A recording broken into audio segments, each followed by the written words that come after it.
ತಪ್ಪಿಸಿಬಿಟ್ಟಾರೆ.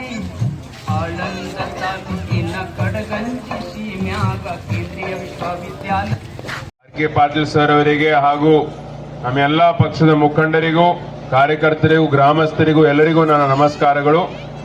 ತಾವೆಲ್ಲರೂ ನಿಮ್ಮ ಅಮೂಲ್ಯವಾದ ಸಮಯವನ್ನು ಕೊಡ್ತಾ ಇದ್ದೀರಿ, ಅದಕ್ಕೆ ತಮ್ಮೆಲ್ಲರಿಗೂ ನನ್ನ ಧನ್ಯವಾದಗಳನ್ನು ಸಲ್ಲಿಸುತ್ತೇನೆ. ತಮ್ಮೆಲ್ಲರಿಗೂ ಗೊತ್ತಿದ್ದಂಗೆ ಬರುವ ಮೇ 7ನೇ ತಾರೀಕಿಗೆ ಲೋಕಸಭಾ ಚುನಾವಣೆ ಇದೆ. ಈ ಚುನಾವಣೆಯಲ್ಲಿ ಬಿಜೆಪಿ ಅಭ್ಯರ್ಥಿಯಾಗಿ ಭಗವಂತ ಖೂಬಾ ಸರ್ ಅವರು ನಿಂತ್ಕೊಂಡಿದ್ದಾರೆ. 10 ವರ್ಷ ನಿಮ್ಮ ಆಶೀರ್ವಾದದಿಂದ ಅವರು ಸಂಸದರಾಗಿದ್ದಾರೆ. ಈ 10 ವರ್ಷದಲ್ಲಿ 5 ವರ್ಷ ಅವರು ಕೇಂದ್ರ ಸಚಿವರಾಗಿದ್ದಾರೆ. ಈಗಾಗಲೇ ಹೇಳಿದ್ದಾರೆ ಕಿ ಅವ್ರು ಒಂದು ಸಲ ನಿಮ್ಮ ಊರಿಗೆ ಬಂದಿಲ್ಲ ಅಂತ ಅನ್ನೋದು. ಯಾರು ಅವರಿಗೆ ನೋಡೇ ಇಲ್ಲ. ವಾಟ್ಸ್ಆಪ್ ಫೇಸ್ಬುಕ್ ಮೇಲೆ ನೋಡಿರ್ಬೋದು, ಆದ್ರೆ ಫೇಸ್ ಟು ಫೇಸ್ ಎಷ್ಟೋ ಜನ ನೋಡಿಲ್ಲ. ಇದು ಇಲ್ಲ ಅಷ್ಟೇ ಇಲ್ಲ, ಪ್ರತಿ ಪಂಚಾಯತಿ ನಾವು ವಿಸಿಟ್ ಮಾಡ್ತಾ ಇದೀವಿ. ಲೋಕಸಭಾ ಕ್ಷೇತ್ರದಲ್ಲಿ 99% ಪಂಚಾಯತ್ಗಳಲ್ಲಿ ಇದೇ ಹೇಳ್ತಾ ಇದಾರೆ ಇವ್ರು ನಮ್ಮ ಊರಿಗೆ ಯಾವತ್ತೂ ಬಂದಿಲ್ಲ, ಅನುದಾನ ತಂದು ಕೊಟ್ಟಿಲ್ಲ, ಏನು ಮಾಡಿಲ್ಲ ಅಂತ ಅನ್ನೋದು.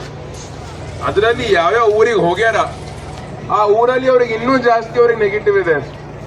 ಈಗ ಉದಾಹರಣೆ, ಪಾಲ್ಕಿ ತಾಲೂಕಿನ ಡೊಣ್ಗಾಪುರ ಗ್ರಾಮಕ್ಕೆ ಅವ್ರು ಹೋಗಿದ್ರು.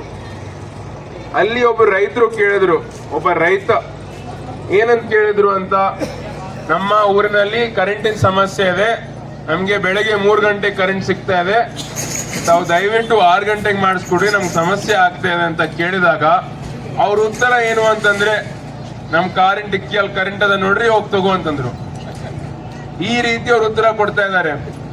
ಅವರ ತಾಲೂಕಿನಲ್ಲಿ ಒಬ್ಬರು ರೈತರು ಅವ್ರಿಗೆ ಫೋನ್ ಹಚ್ಚಿ ಗೊಬ್ಬರ ಕೇಳಿದಾಗ ಅವರಿಗೆ ಉಲ್ಟಾ ಮಾತಾಡಿ ಅವರಿಗೆ ಸಸ್ಪೆಂಡ್ ಮಾಡಿಸಿದ್ರು. ಇಂಥ ಸಾಕಷ್ಟು ಘಟನೆಗಳಿದಾವೆ. ಹಳ್ಳಿಯಲ್ಲಿ ಯಾರ್ಯಾರು ಅವ್ರಿಗೆ ಹೋಗಿ ಭೇಟಿ ಮಾಡಿದ್ದಾರೆ, ಅವ್ರು ಯಾವ ರೀತಿ ಉತ್ತರ ಕೊಟ್ಟಿದ್ದಾರೆ, ಯಾವ ರೀತಿ ರೆಸ್ಪಾನ್ಸ್ ಕೊಟ್ಟಿದ್ದಾರೆ ಅಂತ ನೋಡಿ ಬಹಳಷ್ಟು ಜನ ಈ ಸಲ ಬದಲಾವಣೆ ಬಯಸ್ತಾ ಇದ್ದಾರೆ. ಅದಕ್ಕೆ ಎಲ್ಲ ಕಡೆ ಒಳ್ಳೆ ವಾತಾವರಣ ಇದೆ. ಅದಕ್ಕೆ ಇವಾಗ ನಮ್ಮ ಪಕ್ಷದ ಗ್ಯಾರಂಟಿ ಅಂತೂ ನಿಮ್ಗೆ ಗೊತ್ತಿದೆ, ನಾವು ಏನೇನು 5 ಗ್ಯಾರಂಟಿ ಕೊಡ್ತಾ ಇದೀವಿ ಅಂತ ಅನ್ನೋದು. ನನ್ನ ವೈಯಕ್ತಿಕ ಗ್ಯಾರಂಟಿ, ಪರ್ಸನಲ್ ಗ್ಯಾರಂಟಿ ನಿಮ್ಮೆಲ್ಲರಿಗೂ ಕೊಡ್ತೀನಿ. ಈ ನಿಮ್ಮ ಆಶೀರ್ವಾದದಿಂದ ನೀವು ನನಗೆ ಡೆಲ್ಲಿ ಕಳ್ಸಿಕೊಟ್ಟಿದ ಮೇಲೆ 100ಕ್ಕೆ 100 ನಾನು ನಿಮ್ ಜೊತೆ ಇರ್ತೀನಿ. ನಿಮ್ಗೆ 24 ತಾಸು ಟೈಮ್ ಕೊಡ್ತೀನಿ, 24/7 ನಿಮ್ಗೆ ಅವೈಲೇಬಲ್ ಇರ್ತೀನಿ. ನಿಮ್ದು ಯಾವುದೇ ಸಮಸ್ಯೆ ಇರ್ಬೋದು ಅದಕ್ಕೆ ಸ್ಪಂದನೆ ಮಾಡ್ತೀನಿ. ನಿಮ್ ಕೈ ಯಾವತ್ತೂ ಬಿಡೋದಿಲ್ಲ ಅಂತಂಬುದು ನಾನು ನಿಮ್ಗೆ ಭರವಸೆ ಕೊಡ್ತಾ ಇದ್ದೀನಿ. ಇವಾಗ ನಮ್ದು ಸಾಕಷ್ಟು ವಿಷನ್ ಇದೆ, ನಮ್ಮ ವೈಯಕ್ತಿಕ ಭರವಸೆಗಳಿದಾವೆ. ಅದರಲ್ಲಿ ಆಳಂದಲ್ಲಿ ಸಾಕಷ್ಟು ಹಳ್ಳಿಗಳಲ್ಲಿ ನೀರಿನ ಸಮಸ್ಯೆ ಇದೆ.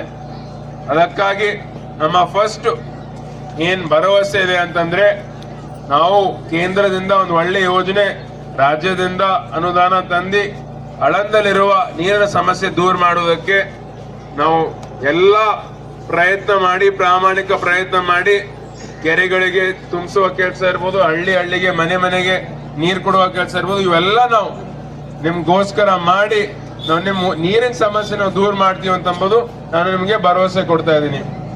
ಯುವಕರಿಗೆ ಉದ್ಯೋಗ ಇಲ್ಲ. ಸಾಕಷ್ಟು ಜನ ಯುವಕರು BA BCom BSc ಮಾಡಿ ಬಂದು ಭೇಟಿ ಮಾಡ್ತಾರೆ, ಹೇಳ್ತಾರೆ ಈ ನಮ್ದು ಡಿಗ್ರಿ ಆಗಿದೆ ಆದ್ರೆ ನಮ್ಗೆ ಜಾಬ್ ಸಿಗ್ತಾ ಇಲ್ಲ, ನಮ್ಗೆ ಎಲ್ಲಾದ್ರೂ ಒಂದ್ ಕಡೆ ಜಾಬ್ ಇಸ್ಕೊಟ್ರಿ ಅಂತ ಹೇಳ್ತಾರೆ. ಎಷ್ಟೋ ಜನ BSc MBA ಆದ್ಮೇಲೂ ಏನ್ 10th ಪಾಸ್ ಕ್ವಾಲಿಫಿಕೇಶನ್ಗೂ ಜಾಬ್ ಇರುತ್ತೆ, ಅದಕ್ಕೂ ಅವ್ರು ಎಷ್ಟೋ ಜನ ಅಪ್ಲೈ ಮಾಡ್ತಾ ಇದ್ದಾರೆ. ಉದಾಹರಣೆ, ನಾರ್ತ್ ಇಂಡಿಯಾದಲ್ಲಿ ಉತ್ತರ ಪ್ರದೇಶ್, ಬಿಹಾರ್ ಇರ್ಬೋದು, ಅಲ್ಲಿ ಬರೀ 100-200 ಜಾಬ್ ಇದ್ದು ಆ ಕ್ವಾಲಿಫಿಕೇಶನ್ ಬರೀ SSLC ಪಾಸ್. ವೀಕ್ಷಕರೇ, ಈ ವಿಡಿಯೋ ನಿಮಗೆ ಇಷ್ಟ ಆಗಿದ್ರೆ ಈ ಕೂಡಲೇ ಸಬ್ಸ್ಕ್ರೈಬ್, ಕಮೆಂಟ್, ಲೈಕ್ ಮಾಡಿ ಹೊಸ ವಿಡಿಯೋಗಳನ್ನು ಮಾಡಲು ಬೆಂಬಲವನ್ನು ನೀಡಿ.